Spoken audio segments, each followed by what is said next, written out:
යාළුවනේ ලේසියෙන් වගේම හරිම රසවත් බිරියානි එකක් හදාගන්න විදිය එන්නකෝ කියලා දෙන්නම්.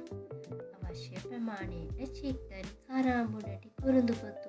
අනේ මම මේ කොළ වර්ගයේ නම නම් දන්නේ නැහැ. හැබැයි බත් එකට එකතු කරාම මාරුම සුවඳයි.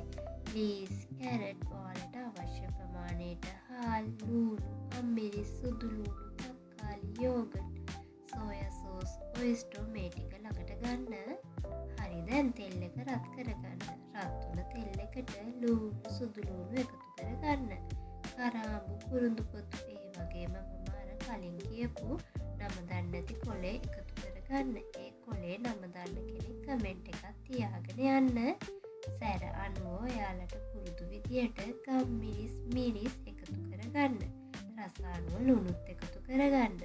හොඳින් මිශ්‍ර කරගන්න ගමන් චිකන් ටික එකතු කරගන්න. සෝයා සෝස්, ඔයිස්ටර්, තක්කාලි, යෝගට් කවලම් කරලා හාල් සහ වතුර දාගන්න. හොඳින් කවලම් කරලා අන්තිමේට කැරට්, ලීස් එකතු කරලා ඉදුණු පසු රස බලන්නයි තියෙන්නේ. ඒක නම් මාරම රසයි. හැමදාම උනත් කන්න හිතේ. හදලා බලලා රස කොහොමද කියලා කමෙන්ට් එකක් තියාගෙන යන්න. තවත් රසයකින් අපි හමු වෙමු.